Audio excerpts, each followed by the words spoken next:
Good morning and welcome back to another episode of Culture Camp where we are featuring Potentia. We got David Spader and Leigh Quinn. David, Leigh, thank you for being on the show. Good to be back. Nice to be with you again, Jason. Well, last week, I think it's been such a awesome experience. I've absolutely enjoyed this. And for the last 2 weeks, we've been talking about family businesses and the interactions of family business and working, which Leigh and David both have a lot of experience in. And we're going to keep diving into more about, individuals, teams that can also help, outside of family businesses, but also inside family businesses, which, I really love because, we all three have experience with it. So, David, last time we, kind of finished up our episode, we started to talk about the 5 factors of highly effective teams, the assessment, and, you dove into, I think, 3 of them.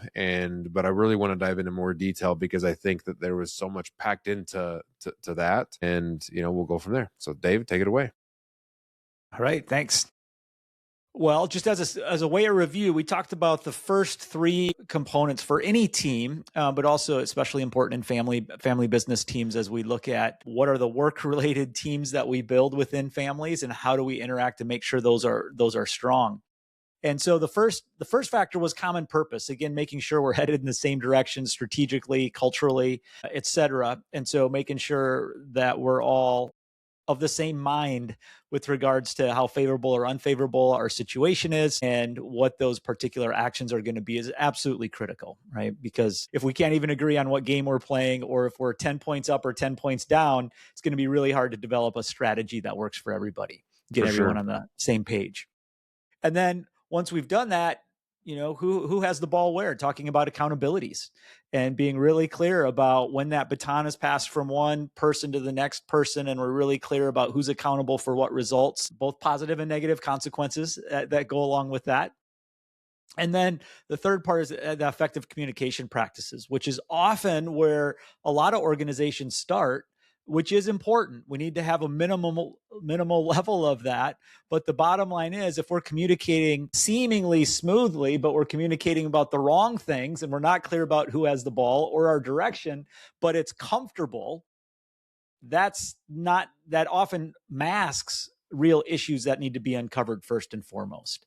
Right. And we know in a lot of family businesses, they sometimes, this may be an extreme, but they tend to fall on one end of the continuum, or they tend to be maybe too honest or not honest enough. So maybe too much gets said or not quite enough gets said, but it's hard to find that middle ground and really balance the two of those. So those communication practices come in, and we'll talk a little bit more about how those vary based on some different factors as well on an individual basis. But the last 2 are really critical as well. So once we have that foundation of 1, 2, and 3, the fourth one is, how well do we problem solve and make decisions together? And it's highly related to the 5th one, which is leveraging and developing the key strengths of each team member. And so it's really hard to problem solve well together if we're not clear about who's really good at what particular component of the problem solving and decision making process, and reinforcing that. I know Leigh is great about really identifying those strengths ahead of time and even positioning people, especially given their style, so that they're ready to contribute at a higher level. And Leigh, I don't know if you have any thoughts on that right now that come to mind, since I'm putting you on the spot. But that's one of the things I really do see Leigh really great at doing, is being proactive about thinking about those particular areas. So putting those 5 together, Jason, again, we can probably have an entire session or podcast around each one of those. But those really being the 5 areas you want to be looking at for any team. And we've gone out, and that resource has been in use, for over 20 years. And we're constantly looking for all the research that's out there. And it encompasses all the different theories and nuances of the various high performing teams, models, and research that are out there. So we continue to feel good about making sure we got the core covered there to get those family businesses pointed in the same direction. Absolutely. No, I love that. And I think that, a lot of, success is alignment, right? And I feel like this helps everybody get, in alignment, on the same page, know what everybody's doing, know strengths and weaknesses, knows, roles and responsibilities and accountability and all that. Quite often, especially in family business, I feel like, miscommunication, misalignment happens, maybe more often than not, because a lot of stuff is maybe overlooked, and it's like, oh, it's my brother, I don't got to tell them, or I don't really got to care, or they just know. And so I love that, because, alignment, at least in my eyes, in my businesses, my family, I always say alignment is key. So I think that's great. Yeah, and adding to both of your comments there, and I like the way David framed it, and then putting some additional pieces to it that he mentioned. But what we talked about earlier is common purpose starts with our values, which we discussed earlier, and David uses that very well. And so, if we're in alignment, to your point, Jason, with our values, then the next thing is to say, okay, are we clear of our mission? Are we clear of our vision and our strategy and the key actions to get there? And then to get to accountability based on those actions, who is going to own them in the family? Or maybe it's not a family member, like David talked about earlier with the discussion around hats. Then being able to communicate that in such a way where I'm going to go up early on the leveraging the strengths, where we're identifying each other's strengths, also where we all have energy to do it. Now, we talked earlier that there are parts of our job take energy away from us. It is what life's all about. We're never going to have it perfect. On the other hand, we want to also leverage the people who have the talents and the knowledge and the skill and experience in certain areas. And Right. then, how do we problem solve? So if we're in disagreement, what is our approach for disagreement? So there's something that Dave and I both use, but it's basically you do not. I'm going to put a question out to you, Jason. I know David knows the answer, but most people love debates, right? But what's the number one goal for debating? Maybe to win, to be right. Yes, for someone to lose, someone to win. Right. Now, how does that work in business? If someone loses, but they actually have the better idea, they just weren't as articulate or as quick or as firm or as demanding as somebody else. So, what could happen to us directionally? Go the wrong direction. Wrong direction. Yeah. So, what typically happens in a family, and this is I think this is very useful for people to learn. It's very easy to learn, it's very hard to practice. But what you do is let's say David has an idea. And so now you like that idea, Jason, but I don't like that idea. So the ground rule is I can only summarize my understanding of David's idea to get clarity. I can ask clarifying questions. I cannot repeat anything. I have to add or build or get clarity. How long do you think that discussion goes if that's the ground rule? You can't repeat in your own words beyond just get affirmation of you understand. Probably shorter than sitting there debating it forever. Yes. I've done this with a group of 500 people. It took less than 15 minutes to come to an understanding as a group. So what you need at least 75% support around an idea. Okay. What happens is the 25% that do not, the ground rule is look, you've had your opportunity to share your thoughts. Did we miss anything? You can't repeat what you said. And then what ends up happening is you ask them to have 100% support. You don't have to have 100% agreement, but I need 100% support. So when we walk out of the room, I don't say, hey, Dave wants to do this, but really, I didn't really agree with that. No, Dave wants to do this. And by the way, here's how we got there. Right. Right. And that is critical, not only in any business, but a family business. Because in a family business, you have a tendency to promote an idea maybe to another family member in the background. That's against the ground rules. Right. So where David starts, I think, is effective behaviors within a group and how we behave in our role in that is significant. We need a whole that's the ground rule, though. We hold each other accountable as to what that looks like. Right. I love that. And, talking about these conversations, because I know they have to be had a certain way. and, a certain communicative style to maybe someone's style. And so going into the P6 method, how do you use DISC in the family business and maybe in those situations to be able to effectively communicate or, you know, portray whatever the idea that you have? And then also, because I mean, I know I'm a, high I, D dominant, like I'm dominating the conversation, but you taught me make sure you always listen to what everybody has to say, because that C personality is sitting in the corner, not saying anything, or the, CS, because, Jed was my CS sitting in the corner, had fantastic ideas, multi-year master technician, all kinds of, but like my style was to dominate the conversation, but like not intentionally. So, I know there's a lot of us out there like that. So I'm interested how you, use DISC in those conversations, in those conversations and in the business generally. Dave, why don't you jump in there and I'll build on. Yeah. So the first thing I recognize, well, we've talked a lot about DISC and style in the past, Jason. So I don't want to cover a lot of the things we've talked about previously. But with family business, I would say that there's really the core of what we're trying to get at are two things. One is energy and two is compatibility. Okay. And so those things, because what energizes us with regards to style, we get energy from different fuel sources. Okay. And so it's important to understand that different fuel is also more or less efficient. And so based on what we know, for most people, I'll never say always, but for most people, the quickest way to refuel is related to DISC for us because it's our most core natural need. And so we get in, to simplify it a little bit, we get energy generally from our needs, which is DISC, and also our values, what's important to us. Okay. And so both of those can create energy for us. But if you think about, there's a reason we call DISC needs. It's like food. If you're not putting the right food into your system, you're constantly not going to be as healthy as you could be. Right. And so with family, we want to make sure that people first and foremost are meeting their most core needs within the role and then outside of role as family members. And so setting up structures as well to make sure family needs are taken care of, but you also have business needs taken care of.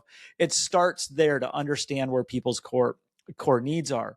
Now, when it comes to compatibility, it's interesting. So Dr. O'Connor and I recently went through and we looked at the compatibility of all the different primary styles. So what's the compatibility of a D with a D in work environment and then in more of a social environment? Okay, what's the combination with the I and the S, the C and the I? So all those different combinations. Right. So in the social environment, if we were just to operate based on our needs and not do any adapting at all, what do you think? What percent of all those combinations is a moderately high or high natural compatibility fit for communication and interactions in relationship type setting, relationship social type settings? What do you think as a percentage? I know I'm putting you on the spot. I'm not even sure if Leigh knows this one. I can't remember if we shared this with him or not. I would say Shame on me if we didn't. Like below 50%. It is below 50%. So in social environments, it's actually, Leigh, do you want to make a guess? Well, I would say the S and I's, so I would look at somewhere around 25%. Very close, 30%. Wow. So good, you passed, Leigh. I'm sure he'll get me back later. No, it's good. So 30%. So outside of work, when we're most natural, at best, if for families represent the general population, about 30% are going to have natural compatibility. And so we're going to have to adapt some. Now, with family business, now we'll work primary task and work situations.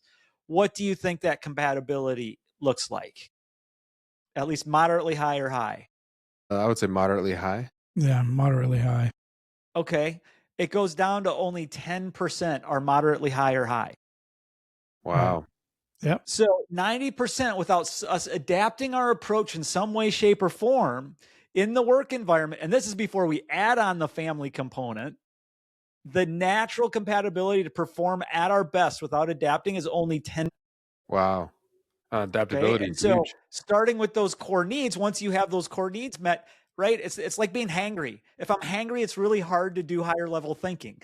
Right. Oh yeah. I know. Ask my whole And family. so how do I make sure I get that core fuel in my system so then I can do all the other things I need to do? That's why we start with style and make sure we understand we're meeting each other's needs communication wise, et cetera. And then we move on to values and interests and adaptability, all those other areas. But so that's why we always start with DISC.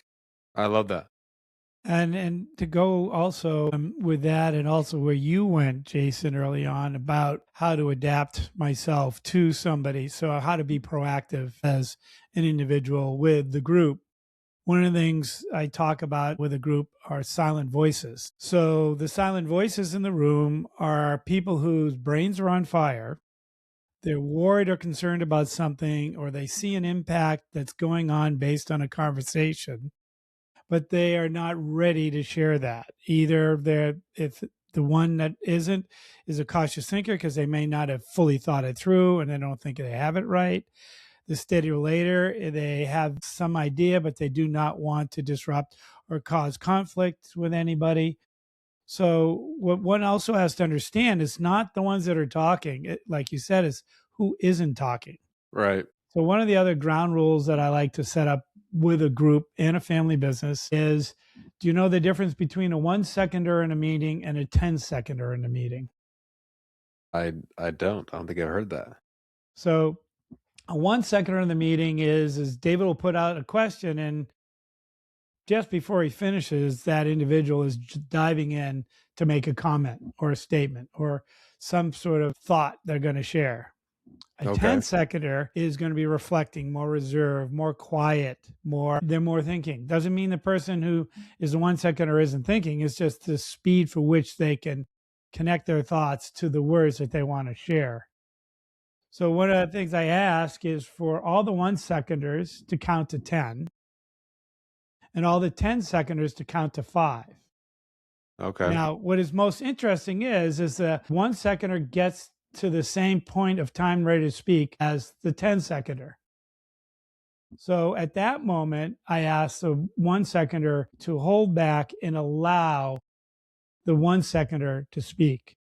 So you start creating this norm, and then you make it comfortable, because we also have rules about debating. But the most important thing is I want to get whatever either the steady relator's intuition is or the cautious thinker's concern is into the group.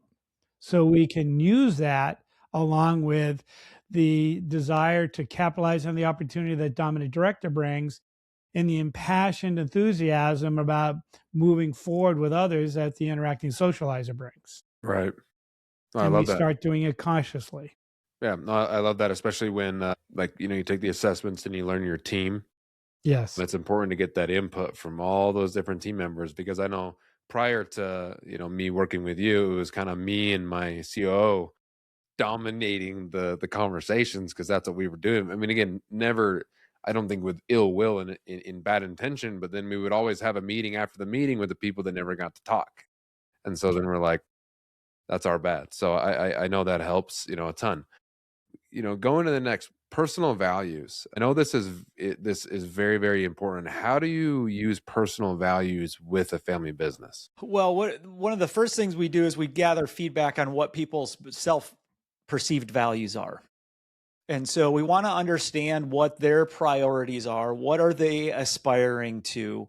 And to simplify it a little bit, there are kind of two different types for our conversations here. We break it into four different types of values, but we'll refer to the me-oriented versus the we-oriented now.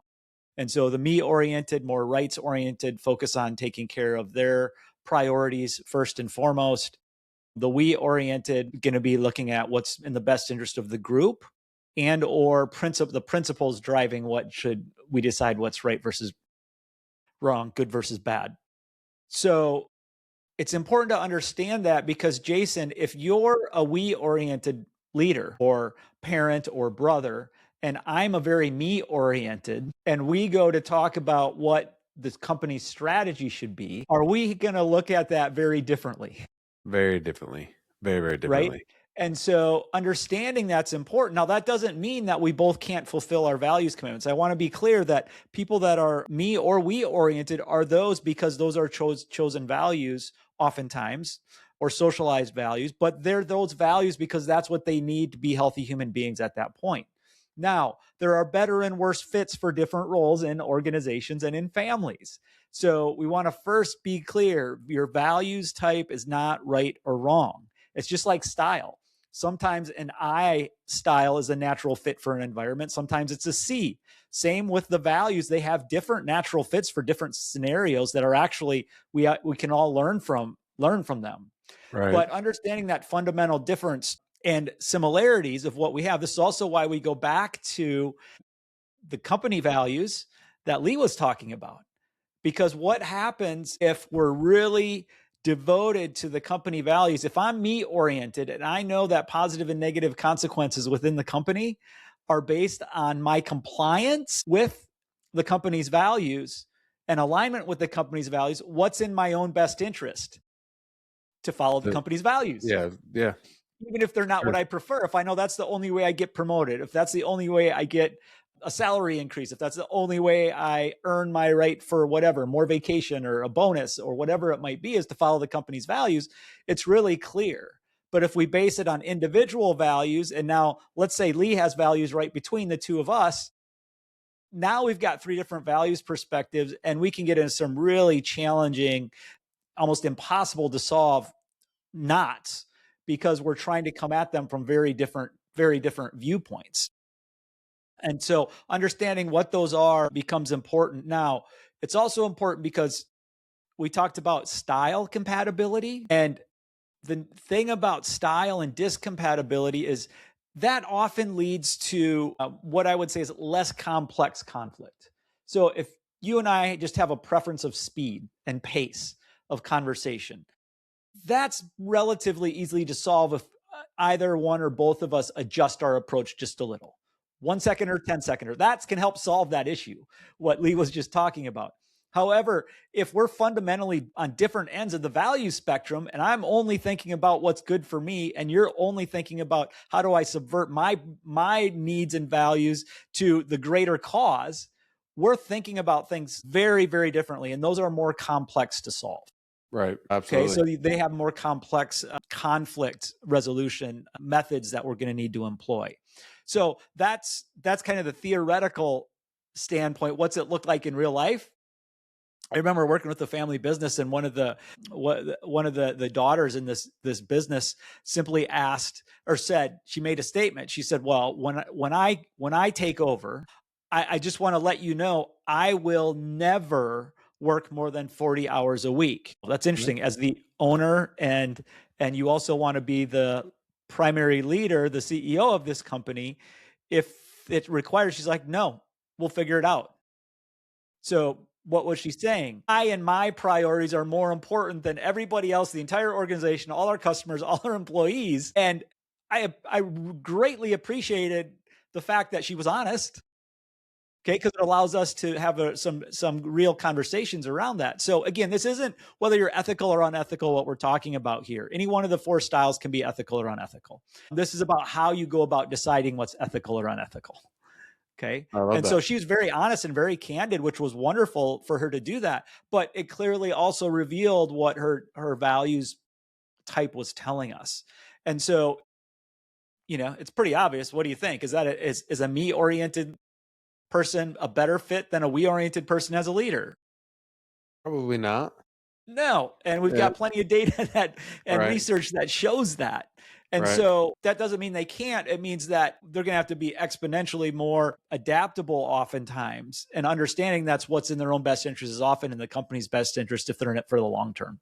Right. Absolutely. Okay. No, I couldn't agree more. And so just like style, we need to understand our own values. It's a little more complex.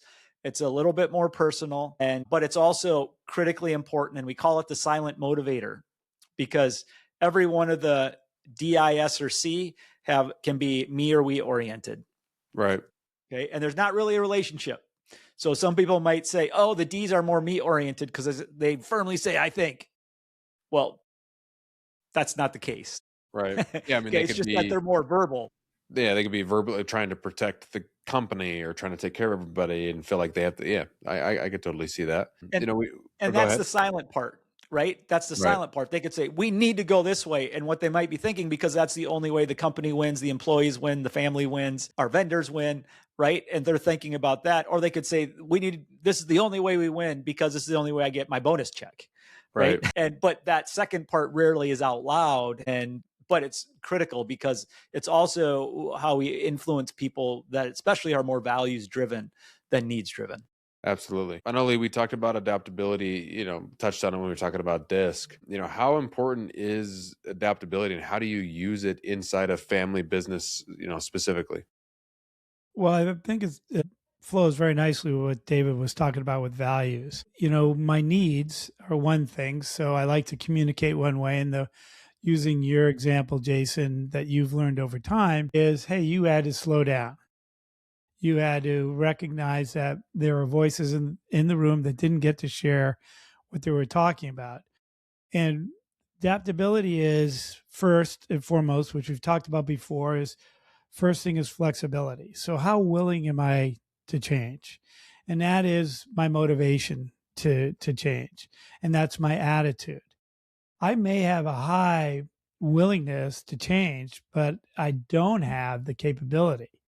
In other words, I may be tolerant and understanding of other people, or I might be truly approachable to be with other people, but I may have difficulty, which is a capability, overcoming obstacles, or I may not have foresight and vision about what needs to happen.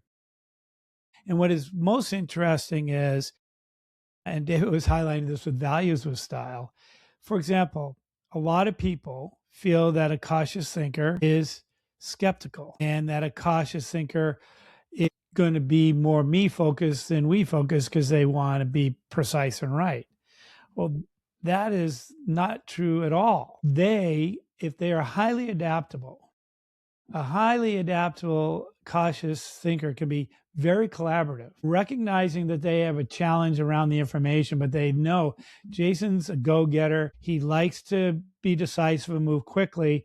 I'm going to go to Jason and ask a bunch of questions and share some of my ideas with him, knowing that Jason's going to not go with all the detail I need, but he's going to give me information that I can provide Jason to be very helpful.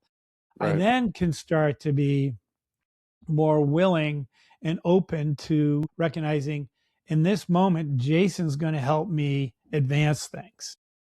They also need to know that they have to practice. So David talked about energy. So if I am more reserved and I'm more reflective, and I know I need to be more proactive in speaking up sooner, that's not going to come comfortably and naturally to me. And it's going to take energy for me to take a risk to do that. But if I practice it, and I even let people know, look at this, one of the best things you could do as a group is to say, what do you have identified for yourself that you're working on to improve? And in my adaptability, I want to recognize that I have to be more open-minded and I need to summarize what people are saying before I criticize what they're saying or challenge them. So adaptability, and I'm going to say something here that I'm not sure everybody will agree, but my experience has been I've done a lot of work with change management. I worked with some of the key people in the world around change management. And when I used to bring up adaptability way back when, 15, 20 years ago, they weren't really involved in thinking of that. Today, you read in any one of the business articles and so forth, adaptability is critical. The difference is there are no assessments but ours that truly looks at the factors, 10 factors of flexibility, 10 factors of versatility, and has been researched for 40 years. Right. And with thousands and thousands and thousands of examples of where it works and where it doesn't. Right. No, I love that. And I really do think it's super important. And like, is there a movie or is there a quote that just says adapt or die? I can't remember what quote that is, but I have a guy, he used to tell me that all the time, is like adapt or die, because I mean, you're going to have stuff come at you all the time or different situations, and you just have to kind of adapt or, maybe it's my buddies in the military. They always say adapt or die. But definitely. That would be definitely a military Yeah, but I think it's so important. And David, Leigh, or to go ahead. reinforce your ability of enlisting others to help you with your adaptability and flexibility, I was working with a woman who was a VP of she's a CFO, and she struggled with flexibility a lot, and she truly cared and wanted to get better. And she's like, David, I just don't see it. I don't. She was highly versatile, so she was usually 4 steps ahead of everybody else, and so she would just jump into these and just kind of run over people and almost bully them unintentionally. And so she's like, I don't know what else I can do to help myself see that. So I said, well, let's go to your team and see if they're willing to help you out. And I was on site there, and I actually spoke to several of them independently, and they said, yeah, we're willing to help her out. And so we came up with the red cards in soccer. Yes. Yellow card, red card. And she actually, to give her credit, she gave every one of her direct reports a red card. And anytime they felt like she was not demonstrating flexibility, all they had to do was raise their red card. They didn't have to say anything. They just picked it up off the table and raised it. And it was the alert to them that this isn't working for me right now. And to give her credit, she encouraged them. And the rule was she always had to stop for at least 10 seconds before responding in any way, shape, or form to process what that was being said at that time, and then use a more flexible, approachable style. So there are a lot of ways we can work on adaptability, but for her, it wasn't going to work until she enlisted the support of her team. Right. And that's what I meant about Leigh really doing a great job of having teams come together and really support each other and developing new strengths and building on their current ones as well. Right. And a piece of data, Jason, that we've talked about that David has done his research with Dr. O'Connor, just to give you an idea how significant this is in business, not only family business, but business overall. In flexibility, the lowest range of strength and flexibility of a 360 view of a manager and a self view of a manager is collaboration. So the manager doesn't see themselves. This is out of 10,000 plus leaders. They don't see themselves highly collaborative, and the direct reports don't feel the same way. Wow. And even their manager doesn't feel the same way. What is even more amazing to me is on the versatility side that David's talking about, that the lowest factor, now think of this in business today, is safe to be open with. So the manager thinks they're safe to be open with, but their manager doesn't think so, and their direct reports don't think so. So now we're in a business meeting. There are ideas that are being pushed around. What's the reality of that manager getting the actual truth and honest opinion out of their people?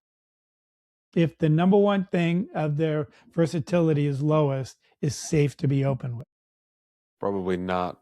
Slim to none. Yeah, not very good. Now, if you know that as a manager, kind of like what David's talking about with the flexibility with the CFO, and you enlist your team to help you figure out what to do, and you're vulnerable and say, okay, call me on it. Now you've changed the whole paradigm of a team, and you've really moved it to another level that David and I have had the pleasure to watch this happen over time.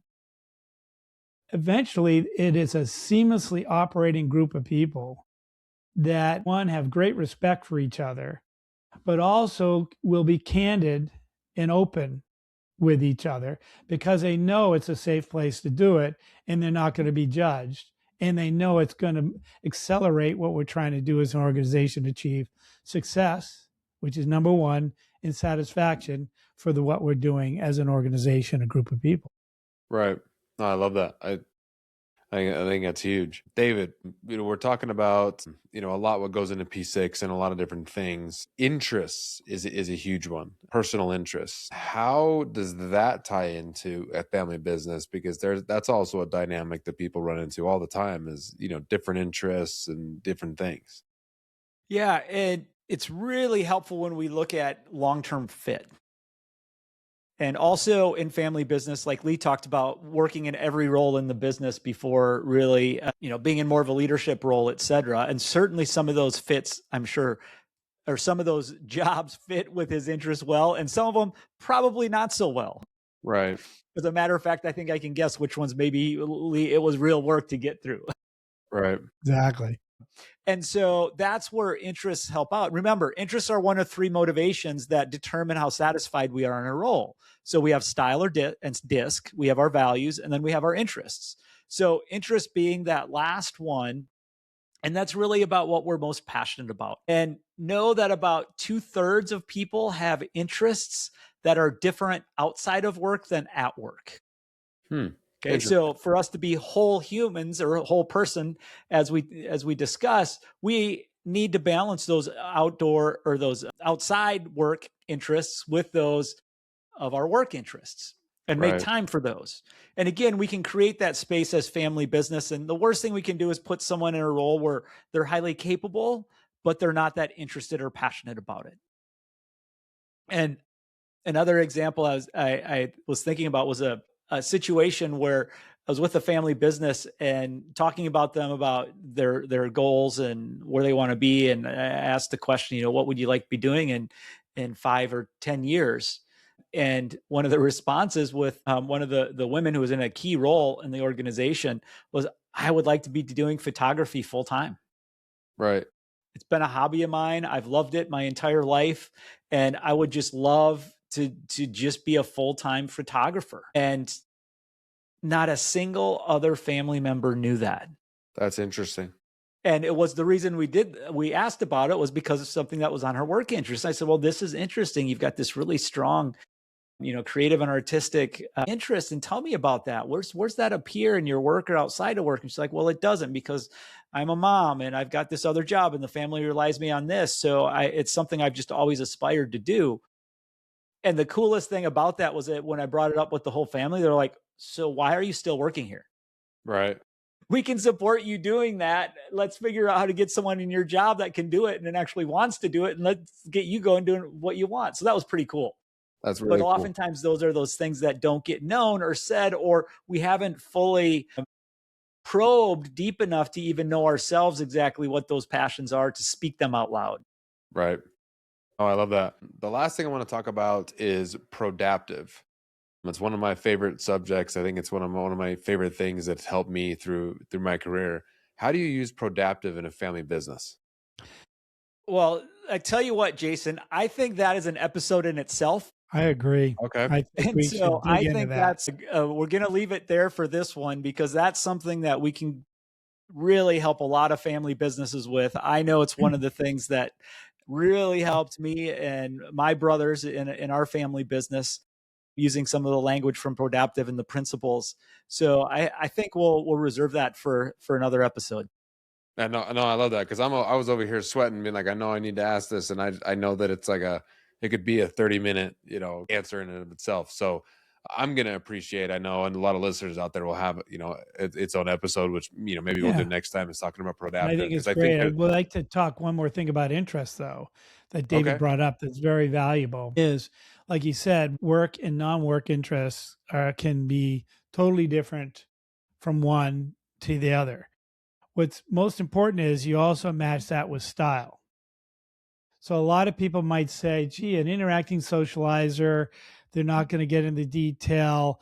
They're going to want to, move. They're going to be more impulsive and so forth.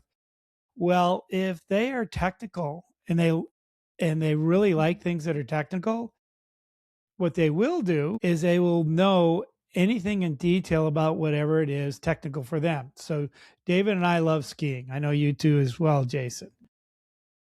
If it sits in the purview of me being more primarily interacting socializer, I can tell you exactly the angle you should tune your skis, whether you're in a slalom ski or a downhill ski, GS ski, all mountain ski, alpine ski. I can tell you what's the size, what the flex should be, what boot configuration you should do, how canted you should be.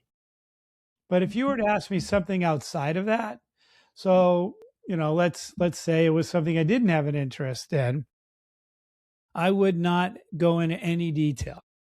Right. And by the way, I'd probably trust you more to say, okay, Jason, I'll follow you. You tell me what you think I should be doing. Right. But it's very important to know that style alone does not talk about performance. Style alone, like David said, tells you about needs, but it doesn't tell you about passions.